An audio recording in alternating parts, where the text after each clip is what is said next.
key theories. And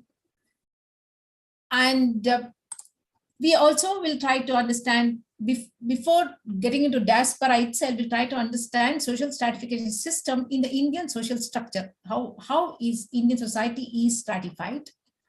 And then we'll move into diaspora, how our diaspora is stratified. Right? And later we'll particularly talk about caste and class identity in the Indian diaspora. And the last topic, we'll try to address relationship between Indian social stratification system, diasporic characteristics, and the economic impact.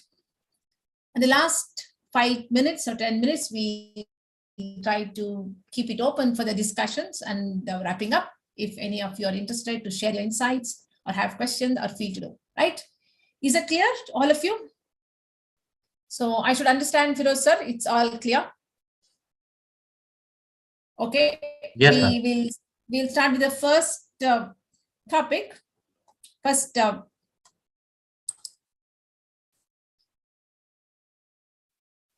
yeah. So what is stratification according to you? Might be, I'm really not sure. I don't know what exactly you understand by stratification. So in a short time, I want to make it very simplified. And that is why I've picked up two definitions from the key functionalist, Raymond Moray, who defines stratification as horizontal division of society into higher and lower units. And Tumin defines stratification as an arrangement of any social group or society into an hierarchy of positions that are unequal with regard to power, property, social evaluation, and or social gratification. I picked up these two definitions because of their simplicity. So basically, social stratification is actually refers to an unequal social relationship that exists among individuals and groups in a society. It's a hierarchical positioning of the individuals and the groups in the society, which may be advantageous and disadvantageous in terms of the social rewards. So it's extremely important for us to understand this stratification system. Although it is as old as human civilization, and it's a most inherent characteristics of any society. Like as we discussed, we will come across some of the key concepts like inequality, social hierarchy, social mobility, social change, which you'll understand as we progress. So basically, we try to see that how Indian diaspora is dictated by different stratas. But before then, we'll try to understand what is stratification and how it is affecting the diaspora. So in simple words, stratification is nothing but division, hierarchical positioning of individuals and groups in the society. Basically, they are grouped into higher and lower units, and that's obvious, and it's an inherent character of any society. Like no society is unstratified. Every society you find these stratas. So every society is divided into different stratas of lower and higher groups, which is understood as stratification. Yeah, with that basic understanding, we'll try to understand the different types of social stratification system. So sociologists have distinguished 4 basic types of stratification that include slavery, estate system, caste system, and class system. Slavery refers to the extreme form of inequality wherein some individuals were owned by others as their property. The best example of slavery was the bonded labor, which existed in many parts of the country and also outside the country, many parts of the world. Estate system refers to the feudal structure, which is characterized by the control of land and by the landowners and the exploitation of the peasants who toiled on the land. The best example of estate system kind of stratification was evident in Jagirdar and Jamindar system, which were in India. They were traditional estate holders close to the estate system. And we know the two systems, caste and class system, which are very well known to us, and we live with it, we see it, we witness it, we experience it. So technically speaking, to explain caste system is an elaborate which varies in structure in different geographical area. Indian caste system particularly is a classic example of a typical type of social stratification, which is based on ascription. And class system is a group of people who share common resources and similar status with regard to the wealth, power, and prestige. So these are 4 basic types of stratification system that have existed in the world. And we'll try to address, see how, which of this type, how many of them are related to diaspora and how are they related. But before that, we'll try to understand the theories of stratification.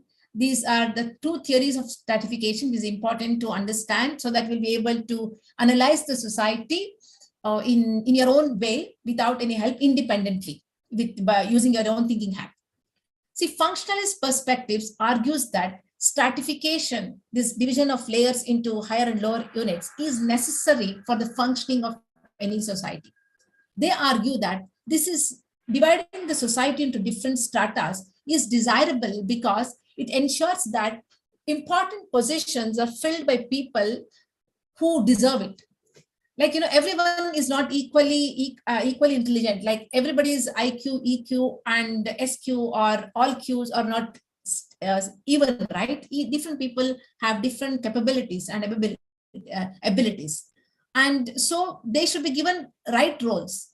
Everybody cannot become the CEOs. Some has to become middle managers. Some has to become lower level workers. Some has to work on the floor. So they argue that this unequal possession of talents and expertise in the societies can be efficiently handled by this system of stratification. So they argue that it's functional, it's useful for the society.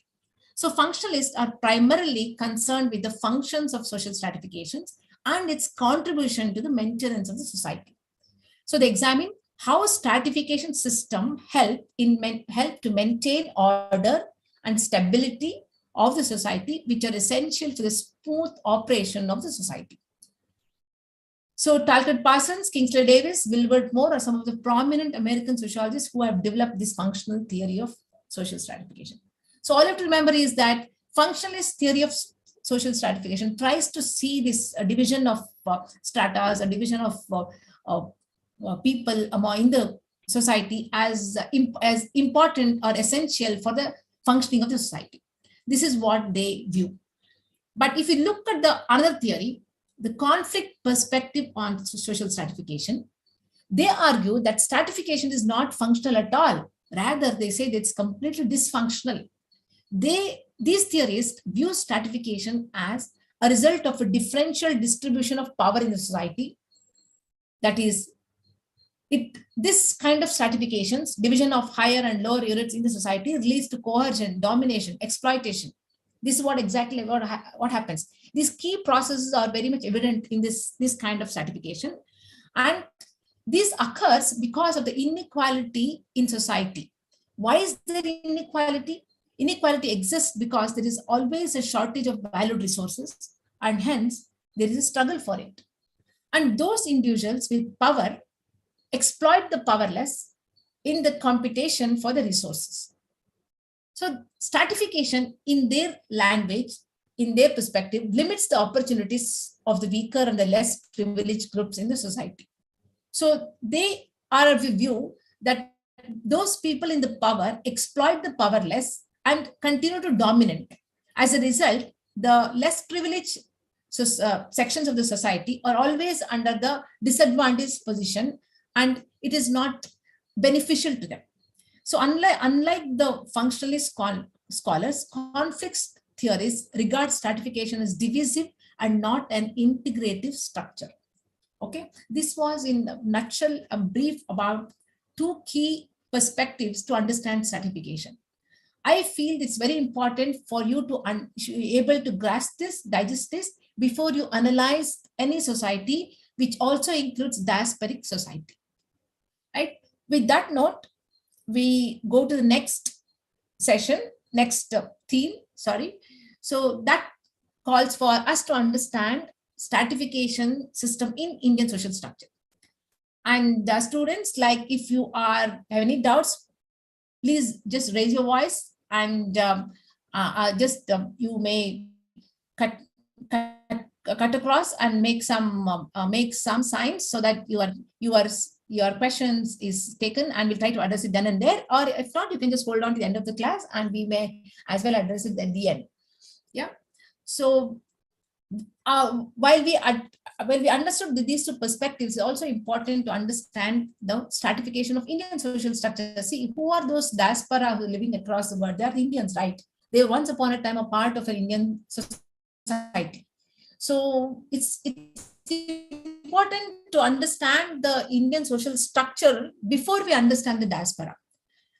So the question before us is, how is Indians social structure or Indian society is stratified? What are the different stratas that exist in our Indian society? Right? Caste and class are two different forms of stratification that exist. That goes without saying, or if you know about it. See, we know about it, but still we don't know about it because, which is very obvious, very visible, we don't pay much attention to it. So in that context, in those terms, it's important that we run through it again and try to see objectively, right? So caste system is known for its specific socio-religious mode of segmentation in India. It is founded upon the Hindu ideology of relative purity, which regulates the hierarchy and relationship between various castes. So caste-based stratification has been central in the Indian society, and it invariably dominates all aspects of life, namely economy, polity, religion, and culture. There's not one aspect of our society which we don't bring in the caste aspect. Directly or indirectly, it creeps in and it has its impact and effect, right? And some of the basic characteristics of the caste systems were and still are is membership by the birth. It's ascribed form of is ascribed in nature, and hierarchy. Not all castes are same position. It has a different hierarchical structures. Hereditary occupation, although it doesn't stand hold anymore at present. Pollution, purity, stays are still left over. And then endogamy and commensality and its unique culture. It's all its unique culture. Okay. So basically, caste in its own has a complex phenomena in India. And those of you who are studied it, you know it. The more you study, the more we get confused, and sometimes the way it's varying and changing keeps our toes, keeps it on toes, that we have to understand it in much more detail. So, but in terms of class system, it's very simple. We just see there are 1,000 numbers of castes in India, but in terms of class, we can hardly come across 5 to 6, upper class, middle class, lower middle class, lower working class, etc. Yeah, but so the two things we can just remember is that caste is a closed system in Indian stratification system, while class is slightly relatively open, right? Mobility within the caste system is difficult, but mobility across the class system is relatively easy, okay, given the one's achievement, right? So this is the key features of our Indian social structure, how Indian society is stratified. The term diaspora is actually, now before we get into the diaspora stratification, it's important to understand how the approaches to social stratification, okay? The term diaspora, by now you or students of diaspora, all of you know that literally means scatter or dispersed. It tells symbolically that the way Indian migrants have been scattered across the world through migration. And over the past 2 millennia, there are 5 broad distinct patterns of external migration that have occurred from India. Okay, you might be wondering that just in last post-90s, when people left to India because in search of software job, that was when the migration happened. Actually, not really. There has been migration which has happened since time immemorial, since our pre-colonial times. So this broadly 5 types of external migration that has occurred in India has just listed out. A, indentured labor migration. B, Kanganali Maestri labor migration. Third, free or passive immigration. 4, brain drain or voluntary emigration to the developed countries. Fifth one, labor emigration to Gulf and West Asia.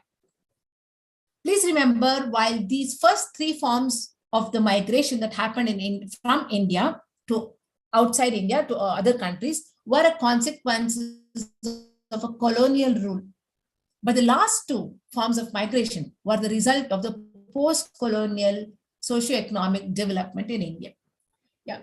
So it is important to address these forms of migrations before you understand the stratification system in diaspora, because you should know what actually constitutes the Indian diaspora, right?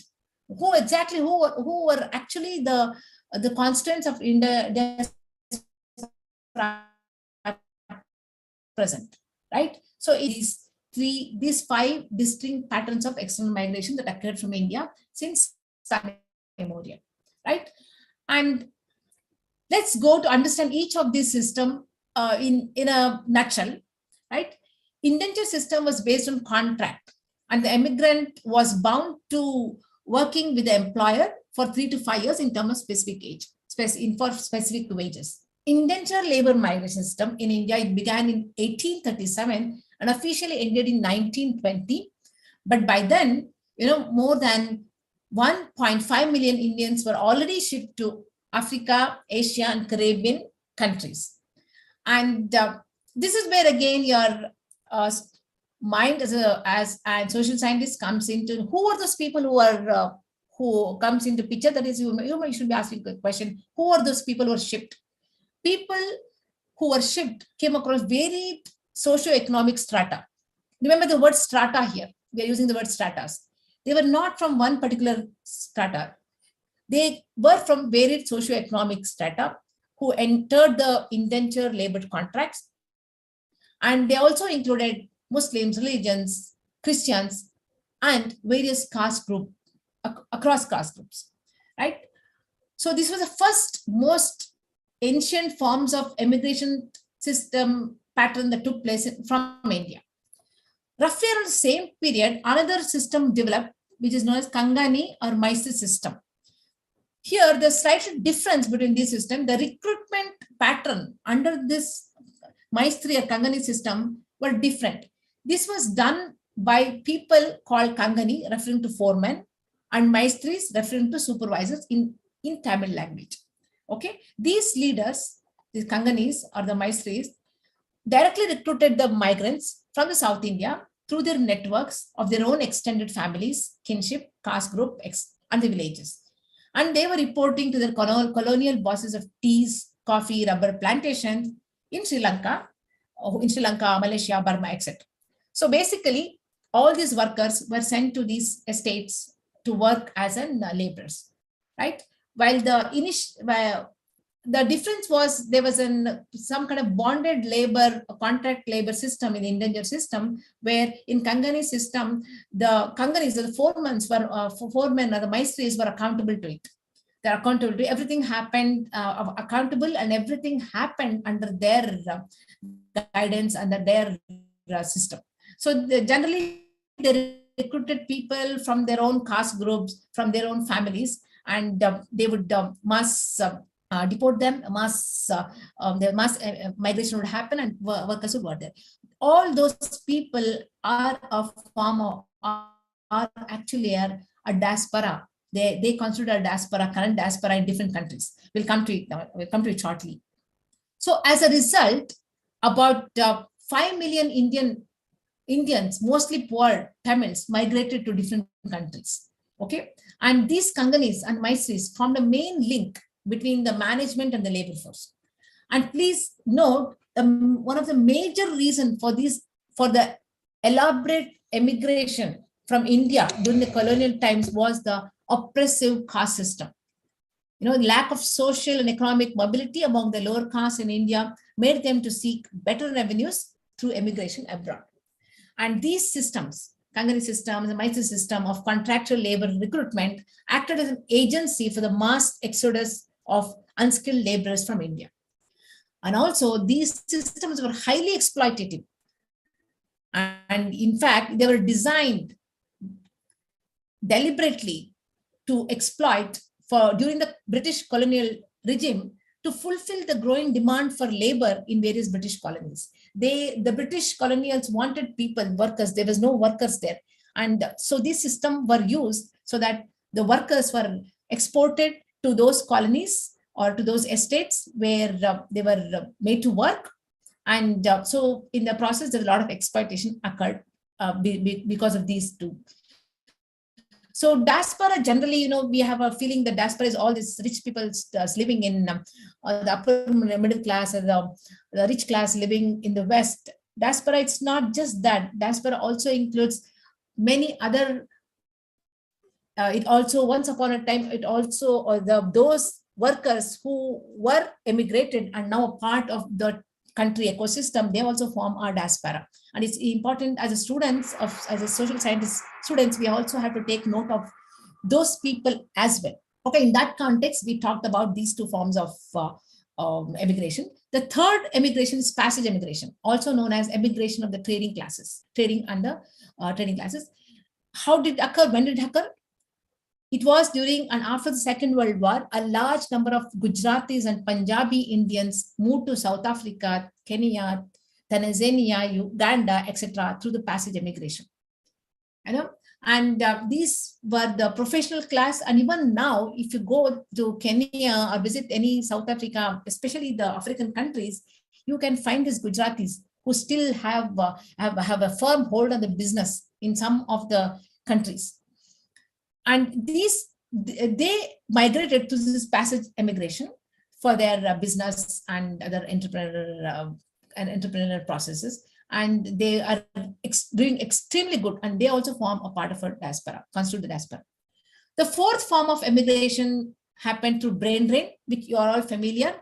This is a large-scale voluntary migration of highly skilled, educated professionals that occurred from India to developed nations such as North America, Canada, Australia, European countries, etc. since the late 60s. And I'm sure you have witnessed this last fourth part. And also the fifth part, that is labor emigration to West Asia, where several Indians migrated to Western Asian countries like Saudi Arabia, Kuwait, Qatar, Iraq, Israel, in search of new opportunities. Right? Like, while that's the reason why I said in the beginning that first three forms were the result of the colonial rule. The fourth and fifth was result of the developments of the socioeconomic developments in the post-colonial times in India. So it's no wonder we are more familiar with these last two forms of immigration. But to have a broader perspective, holistic perspective, you should understand that the three waves of Indian diaspora, which can be called as old diaspora, new diaspora, and the Gulf and other diaspora. What is old diaspora here? It constitutes unskilled Indian migrants who left to India and other countries before the World War II. That's an old diaspora. New diaspora, it consists of highly skilled migrants who left India to the Western developed countries like US, UK, Canada from the mid-1960 onwards. And the Gulf and other diaspora includes the skilled, semi-skilled, and also the lower skilled and unskilled labor which migrated to Gulf and other countries to work in oil and service industries. Yeah. So it's important for you to make these distinctions to have some kind of perspective, some kind of a landscape of Indian diaspora, so that you'll be able to study it. And because you have to study the stratification aspect of this diaspora. The landscape of Indian diaspora has considerably changed in the recent decades. The new diaspora has increased considerably and tremendously since 1990s due to the software boom, with millions of skilled and semi-skilled Indians who have migrated to US, Canada, America, Australia, and New Zealand. Yeah, no wonder when we tell diaspora, no wonder only these people come into your mind now. Yeah, yes, that's obvious. So generally, most of the studies, when we talk about diaspora, the focus is largely on the new diaspora itself. It may happen in our sessions too. We may focus largely on the current new diaspora or the Gulf and other diaspora rather than the old diaspora. But it's important for you to be aware of the old diaspora as well.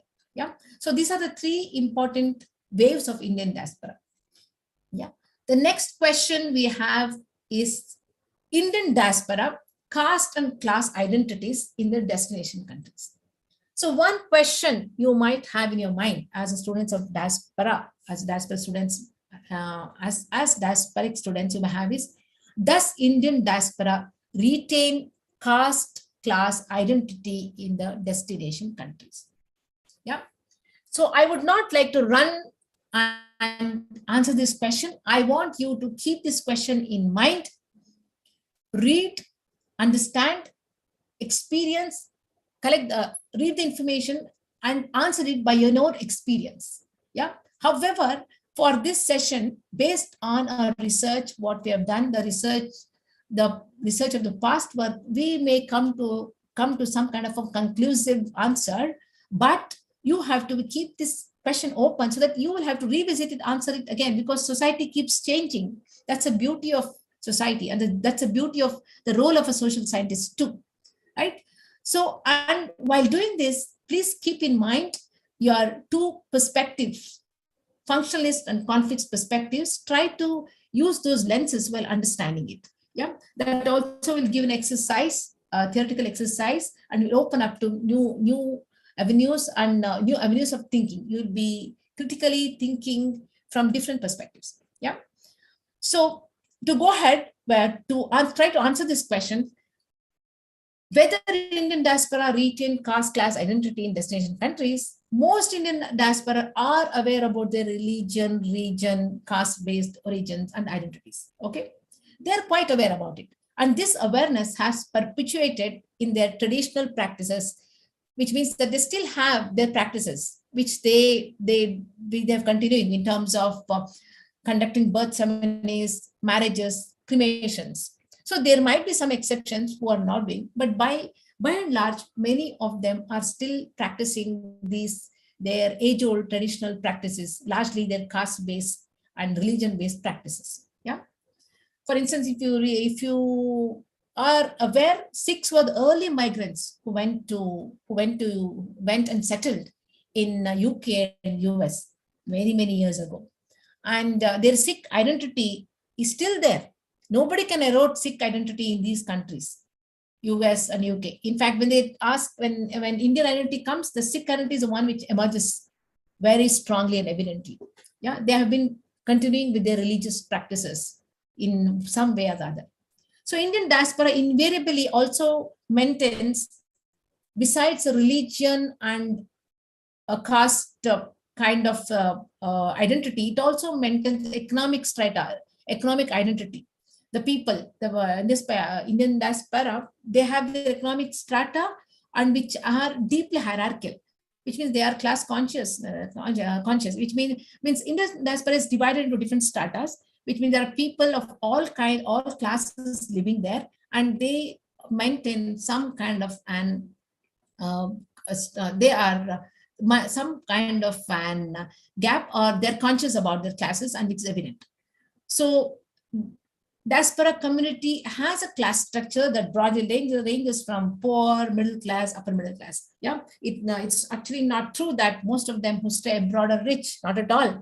They're all working class people, also middle class, lower middle class, just like our Indian society. They are hierarchical in nature. Yeah, and so the second question you have to ask yourself is: does caste and class as forms of stratification affect the caste class identities? Means how does it impact? How this caste class forms of stratification and identities impact Indian diaspora? Okay, studies and instances have revealed that caste consciousness is not uncommon among the Indian diaspora overseas, and Indian caste system in a foreign country has not been eliminated, but has only changed its form in new social and geographical context. So the best way to address it, instead of just telling it in a very theoretical way, let's take this case of Mauritius, which can be interesting for learning. Okay, so the Mauritius is very important for the diaspora students. Okay, for the reasons you should know it very well.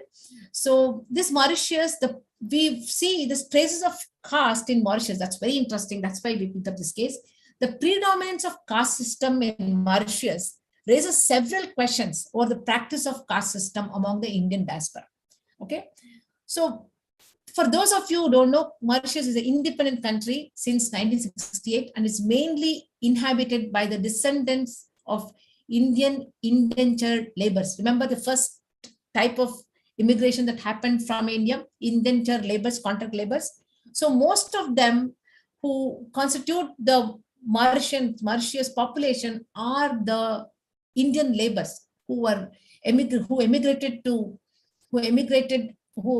out of India to work in different countries, which also includes Mauritius as an contract laborers. Okay, well, caste is not explicitly formulated in Mauritian social relations. Reality suggests that there is a silent reproduction of caste-based social structure. Why? Studies reveal, people who live there have reported, say that Mauritian society follows a typical Indian Brahminical caste structure, which is based on Varna. Individuals are identified as Maras, Brahmin, Babuji, Kshatriya, or Vaishya as a Vaishya. And these three categories are generally known as an high caste as opposed to the low caste. And the subtle practices, there are traces of that practicing of caste system, which, even though they don't call it as a caste system. Yeah. Further, Mauritian society also has subtler classification of caste as jatis. 1,000 number of jatis are attached to this Varna system, which they call it as a Khatri among them, and which they call as Babuji, Ahir, Kurmi, Vaish, etc. Yeah. So further, there are subdivisions and into the family names and the Gotra lineages, which is only found in India, right? When you talk about Gotra, only Indians will understand what is a Gotra, all that system is about. A foreigner would not understand it. But in Mauritius, you find this concept of Gotra and the family is still running, right? So one may ask, well, how this come about? Did Mauritian also has a caste system in practice? We don't know. Probably those indentured Indians who were exported to Mauritian island probably practiced, and the practice is still alive, which has reflected in some kind of a caste system kind of thing. Okay. So it's not over about the caste and caste identity. This was related to the old diaspora and how a caste system had got reproduced in the caste-based social structure got reproduced there. And we should also address the same question to the new diaspora as well, right? Yeah. Continuing with the old diaspora, studies indicated that the indented laborers of the old diaspora who belonged to lower strata earlier would conceal their family names, caste names, and subcaste identities in the countries of destination in order to start a new life with a higher status. So there were also evidences of people from old diaspora who wanted to conceal their identities because they just wanted to start a new life there. And one of the reasons, as we already discussed, reasons for them to leave India was also to overcome this oppressive caste system and seek out new opportunities. And paradoxically, there are also very few high caste individuals among those laborers who masked their caste identities, fearing that planters would not consider them fit for agriculture work. Because if they would pick up or recruit only those people from a certain caste group, because they were physically more suitable for agriculture work. And high caste individuals who are desperate for some kind of economic opportunity outside would mask their identity so that they could get an opportunity to go abroad. Studies also reveal that. So caste-based discrimination, prejudices did exist in both ways, right, in the old diaspora. And what about new diaspora? Even in new diaspora, these kinds of prejudices is not uncommon. In the United States, a Dalit man who was employed by Cisco had filed a legal complaint following a serious workplace harassment by his upper caste co-workers in 2016. This became a landmark case on caste discrimination in American legal system, which exposed to widespread prejudices against Dalits in Silicon Valley. Remember the year 2016. Till 2016, no such legality had come to the public. But with this, it came out in the public. After that, it became, and it really set the tone, and many such cases came into the limelight, which means it existed but was not very public. And same is true in UK as well. Research revealed that 85% of UK-based Dalits believed that British Indians continued to follow caste system, and around 50% of them had experienced some form of caste-based discrimination. Around 50,000 people are affected, but it only came into limelight in the recent past. Earlier, it was there, but it never was out in the public, yeah, for various reasons. Yeah. So basically, the point we're trying to come across is that caste and caste identity, particularly, was there in old diaspora who are fighting to overcome it or conceal it, which also is true in the new diaspora also in some ways. Yeah. So there are mixed intellectual views on caste system outside India. Before I start, let me again tell you that, reiterate the two questions. Please, you have to use your own lenses to answer this question. These are just some kind of an lead for you to think about the subject. But as social scientists, you have to think about it and try to answer these questions yourself based on your understanding, your reading and experience. Yeah, but this is just some kind of overview we're trying to give, some kind of leads. So the mixed intellectual views on caste system state that some argue that caste system has been gradually reduced in force or accentuated, which means it is not happening outside India. It is gradually getting demolished, or it's out of fashion outside India. This is one argument. The others acknowledge the persistence of caste overseas. They feel, yes, it's persisting. Few others opine that caste have survived even though the systems have failed to establish itself in a foreign soils. Okay, it still have survived. The traces are evident there. So there's a mixed intellectual views on caste system. They definitely, Indian, as we said, the Indian society is very complex. So is our diaspora community. It also is very complex, and there's no one straight answer to it. Yes, we can't say that, yes, there is a caste, very strong caste and class identity. Class identity, yes, but caste identity is difficult to say a firm yes. And there are also mixed intellectual views on it. And same could be from your side as well. Yeah. You should be open to it, open to understand and experience it. So let's look at the group identity. Indian diaspora is highly organized in destination countries. There are a variety of subgroups. Here it's not just caste. There is a variety of subgroups based on caste, class, ethnicity, culture, language, religion, professions, which are active in different countries. And most caste communities, especially caste communities, have their own caste-based groups. In USA, Canada, Australia, Singapore, Africa, and other countries. And also religion-based groups. I'm sure they have Hindu group, Christianity-based groups, and Muslim-based groups. Right? They also have, and Jains particularly, they have a strong network in different countries. Jains. And these groups are active in supporting new immigrants through scholarship funding for students, organizing various social activities, meetings. Means these groups are very active, especially when new immigrant comes, they're very supportive and offer a lot of assistance to make them comfortable. Yeah, so basically we're trying to see that how the group identity emerges from these kind of an affiliations identity and thrives among the diaspora.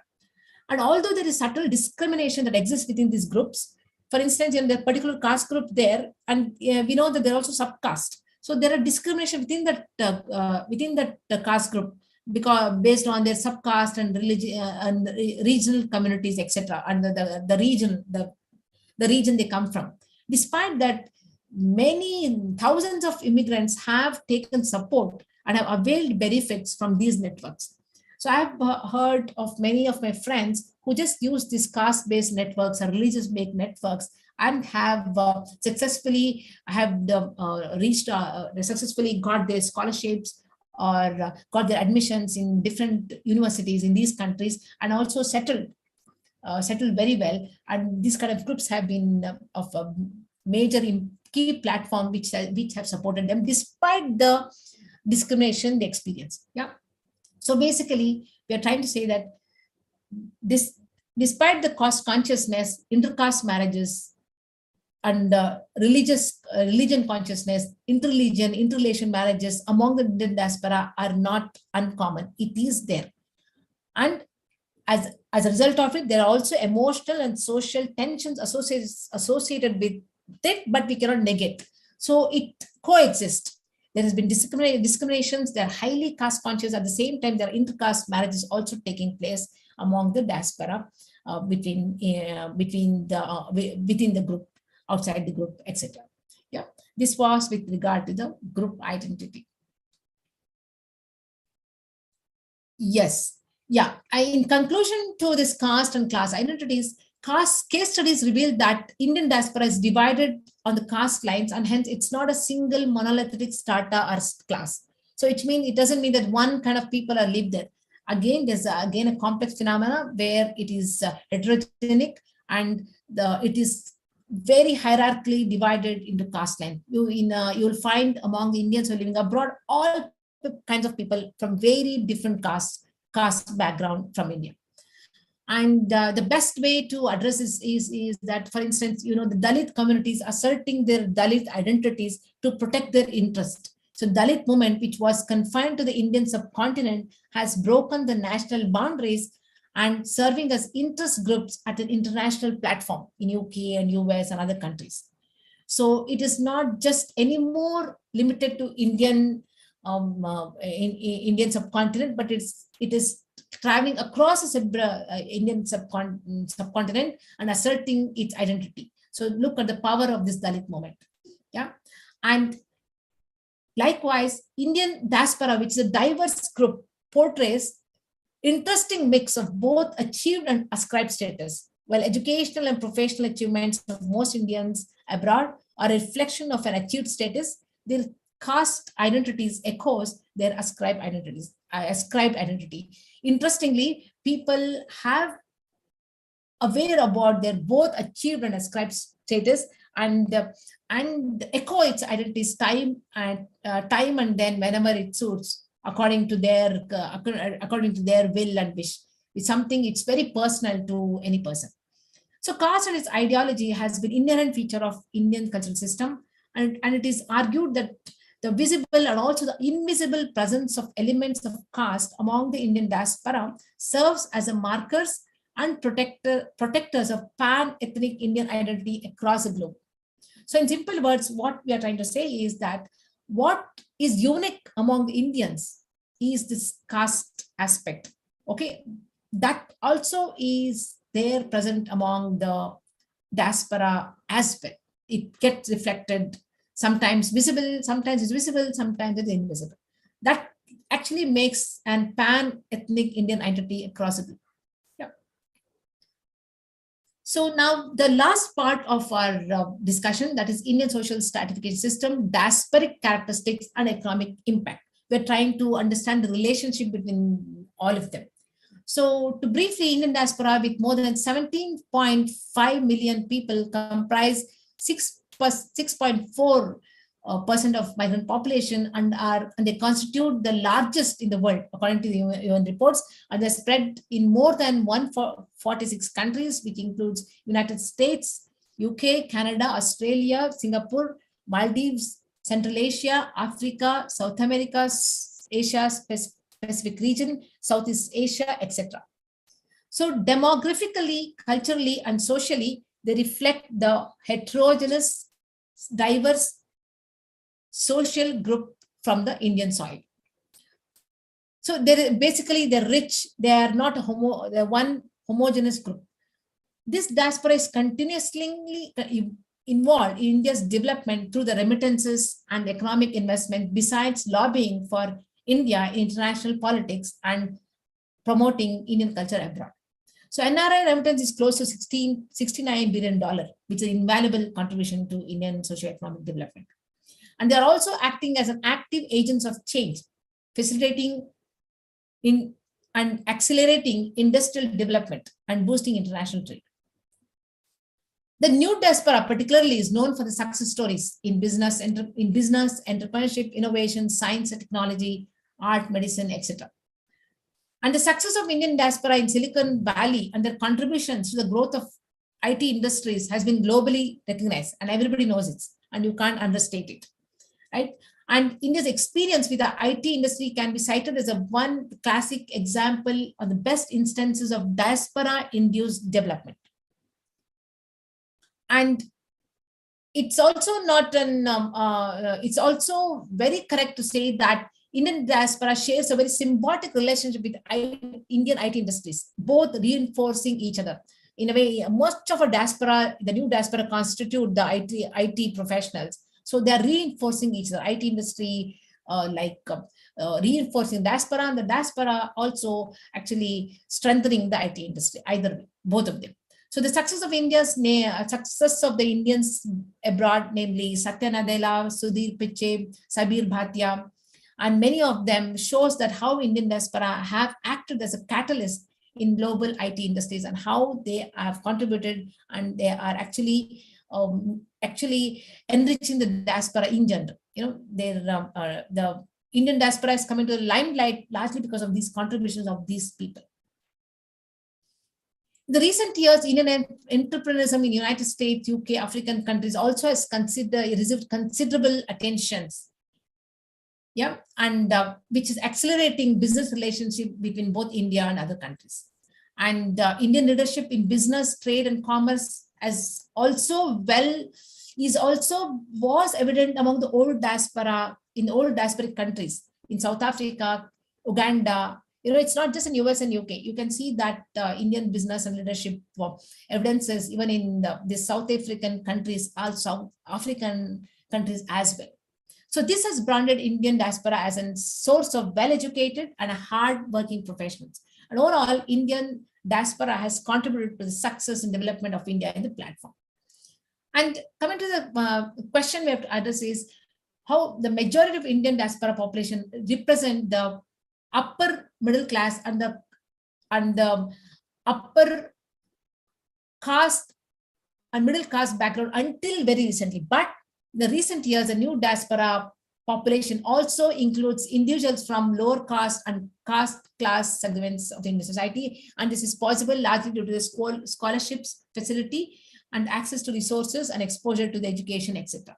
But if one looks at the caste identity of those who have made immense contribution in different fields overseas, invariably about 90% of the successful Indians abroad belong to the upper caste and middle class. And the studies have also, these are evidences from the studies, so that we cannot also negate it. So IT industries, we know, was very much Brahmin oriented for a long period. In fact, Silicon Valley in California was also hugely dominated by Indian upper caste, who are known for their technical expertise and entrepreneurial resources.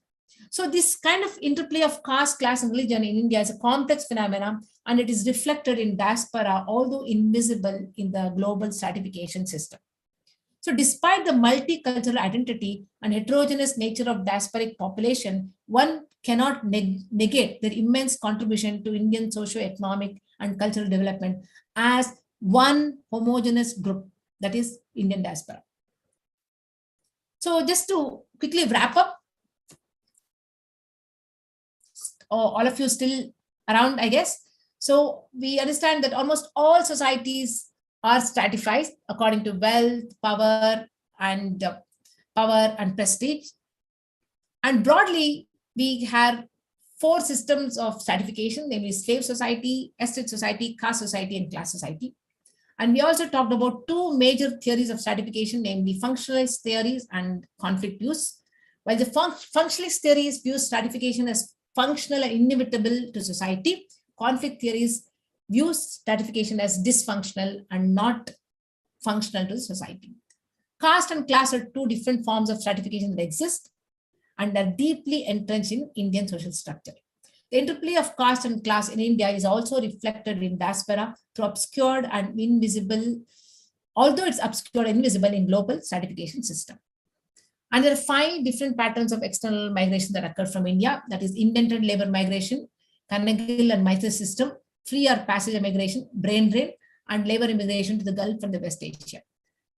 One of the major reasons for the labor immigration that occurred during the colonial times was the oppressive caste system. And at present, Indian diaspora can be broadly referred to as three types, namely old diaspora, new diaspora, and the Gulf and other diaspora. The new diaspora is well organized in the destination countries. There are a variety of subgroups based on region, caste, ethnicity, culture, language, religion, profession, economic strata, etc., which are active in different countries. And these developments consciously influence the Indian stratification system and the vice versa.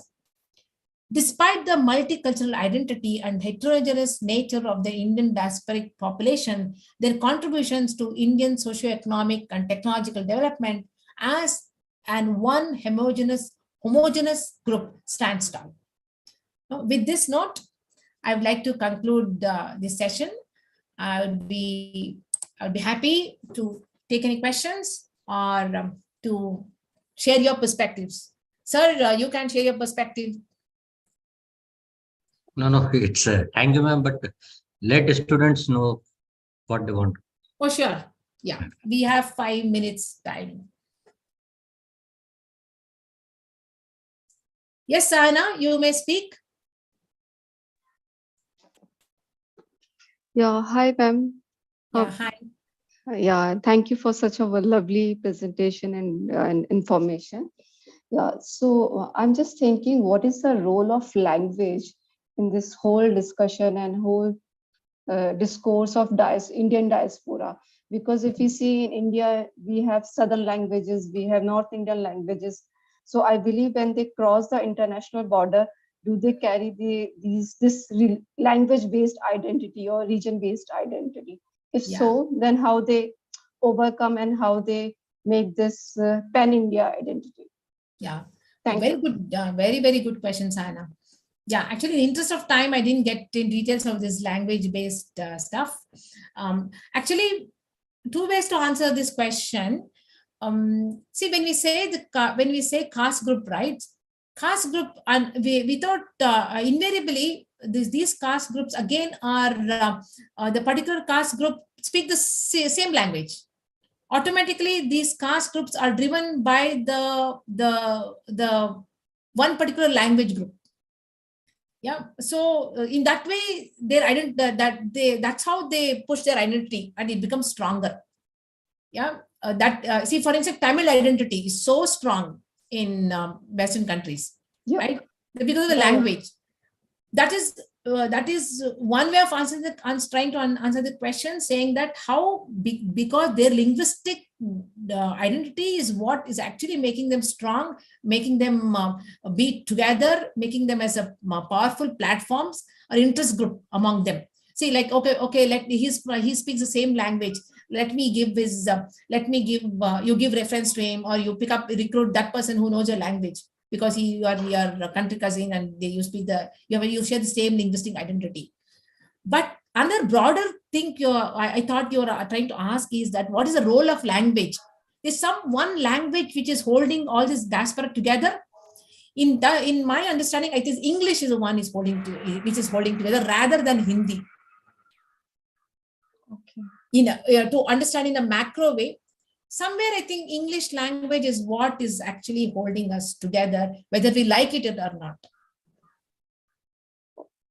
Oh, okay, ma'am. Thank you. Yeah. But the first part of the question is what I think much more deeper, that it is playing a very, very strong role. See, for instance, Delhi, like if you guys are living in Delhi has such strong interest group, right? When I go there, their Kannada group, which tells me that why don't you come and stay us, and a strong Kannada identity there. And I'm sure all language groups in Delhi has a platform. Similarly, same way happens in New York. Same way happens in Sydney, Melbourne. Oh, there's one Kannada family, and the very few 4 or 5 Kannada families are best of friends there. I mean, different linguistic. Kannada was just an example I gave. So I feel it's a very deep role it is playing, although it is not very visible or evident.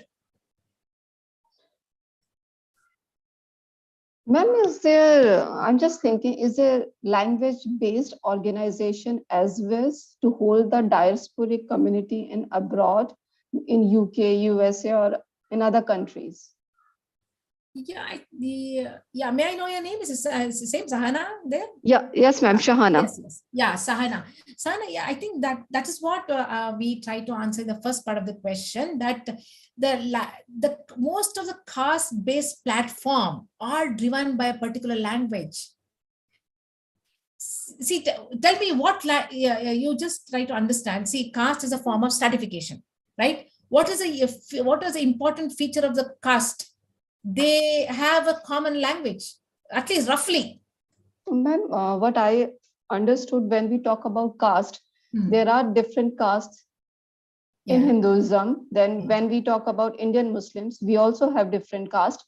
But I believe region-based languages, of course, but caste-based languages, I'm little confused about it.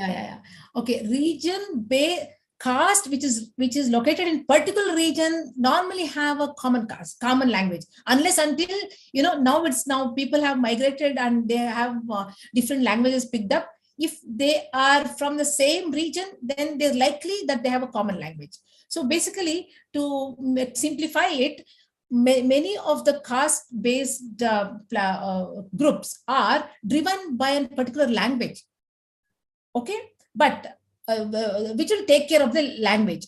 But if you're asking about is it a language-based linguistic group?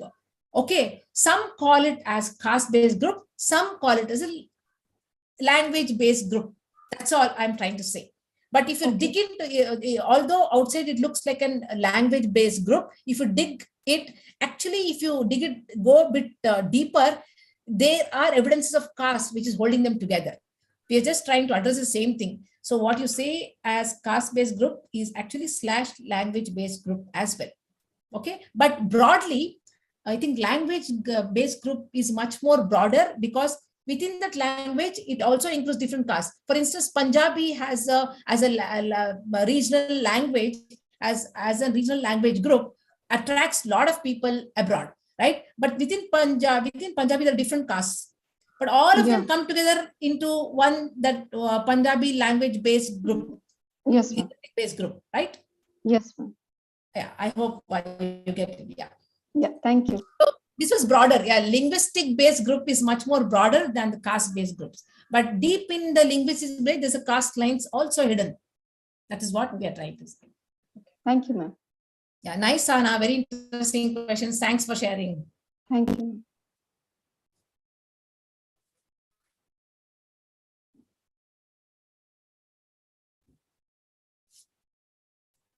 Any more questions? Firoz sir, your insights, please. No, thank you. Actually, it was really a very interesting session, and I learned a lot, because for the first time I am hearing this stratification, and also it is really a great learning to me. And what we talked about caste and language. So from the ancient time also we are knowing this Prakrit, Pali, it is just caste based and languages. So it's really good for me to attend this session. Thank you. Thank you, Firoz. Like your sense of a huge confidence, you being around, because like you're addressing an unknown crowd. Like I was not sure, and when especially when Sadharan sir was not around, he assured me, Firoz sir will be there. Not to worry. Thank you. Thank you. Yeah. So if no question is there, so we can stop now. So let me stop this recording. Yeah. And this lecture is available on YouTube. So if anyone has missed any part, they can watch it on the YouTube. Okay.